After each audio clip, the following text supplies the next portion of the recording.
आजाद Hindustan live, सच के साथ। 121 चोला मंडल ने किया बावड़ी मंदिर में चोला अर्पण। बड़ी संख्या में मौजूद रहे श्रद्धालु। विभिन्न स्थानों पर कर चुके हैं हनुमान जी की प्रतिमा का आकर्षक चोला।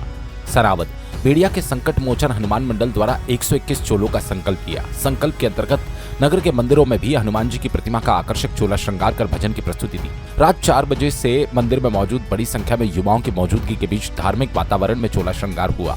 चोला मंडल के श्याम खंडिया ने बताया कि 121 चोला मंडल द्वारा बेड़िया और उसके आसपास के ग्रामीण और शहरी क्षेत्र में हनुमान प्रतिमाओं के चोले का संकल्प लिया। 111वां चोला सनावत के मुरली मनोहर बावड़ी मंदिर में मंगलवार को संपन्न हुआ। रात 4 बजे से विभिन्न ग्रामों से आने वाली समिति के सदस्यों के साथ साथ नगर के नागरिकों की मौजूदगी में चोला संपन्न हुआ। खांडिया ने बताया कि बेड़िया के संकट मोचन हनुमान 21 चोला मंडल द्वारा अभी तक ग्राम के आसपास के विभिन्न मंदिरों के साथ साथ भीकन गांव सनावत क्षेत्र में हनुमान मंदिरों में जाकर अपने संकल्प को पूरा करने के लिए चोला कर चुके हैं। आगामी 112 चोला इनपुट पुनर्वास में स्थित हनुमान मंदिर में होगा। पंडित उमाशंकर कानूनगो ने बताया कि मंदिर में स्थापित हनुमान जी की प्रतिमा का आकर्षक चोला मंडल के सदस्यों और विद्वान ब्राह्मणों की मौजूदगी में संपन्न हुआ। इस दौरान मंदिर करीब 4 घंटे तक धार्मिक वातावरण और भजनों के बीच आयोजन में नगर के नागरिकों ने भी शामिल होकर अपनी भूमिका निभाई। इस दौरान पूर्व विधायक हितेंद्र सिंह सोलंकी, नगर पालिका अध्यक्ष प्रतिनिधि इंदर बिरला, द्वारिकादास माहेश्वरी, मदन सेन, अशोक लाड़ सहित हरे राम हरे कृष्णा कीर्तन मंडली के सदस्य मौजूद रहे। अंत में आरती के बाद प्रसाद वितरण हुआ। सनावत से विवेक विद्यार्थी की रिपोर्ट। हमारे भजन गायक श्री श्याम जी खांडिया और पूरी टीम ने संकल्प लिया था कि 121 गांव में जाकर सुबह ब्रह्म मुहूर्त में हनुमान जी महाराज का भव्य श्रृंगार, चोला और यह कीर्तन महाआरती के साथ समापन करना है।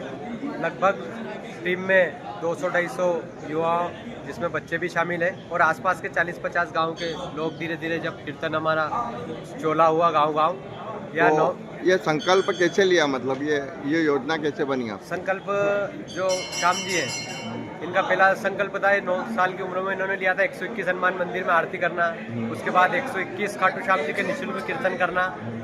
फिर उसके बाद 121 दिन नर्मदा परिक्रमा का संकल्प और फिर पुनः इस संकल्प को पूरा करने के बाद उन्होंने कहा कि अब गांव-गांव बजरंगबली महाराज के गांव में चोले हमको चढ़ाना है और सुबह ब्रह्म मुहूर्त में जाकर यह चोले अर्पित करना है।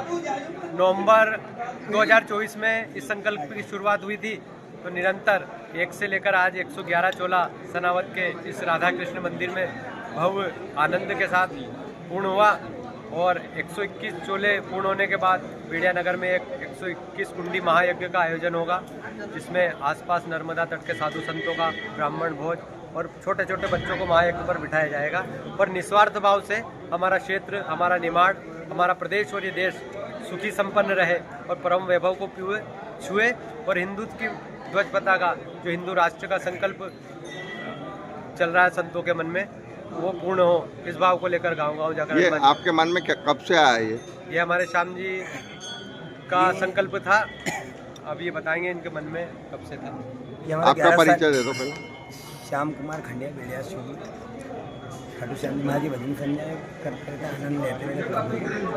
मतलब एक हमारा कोई जैसे पीने का अवसर प्राप्त हुआ, उसके पश्चात 121 गांव में अपने बाबा श्याम के सिंगर मतलब बाबा श्याम के कीर्तन किए निस्वार्थ निष्पक्ष। उसके प्रसाद में फिर 121 दिन में नर्मदा परिक्रमा पूर्ण हुई अगले साल 2024 में। 2025 में हनुमंत लाल जी महाराज के 121 गाँव के चोले संपन्न हो रहे हैं। तो यहाँ पे कौन सा वो लगा, मतलब कौन से? यहाँ पे 111 चोला हमारा पूर्ण 111वां।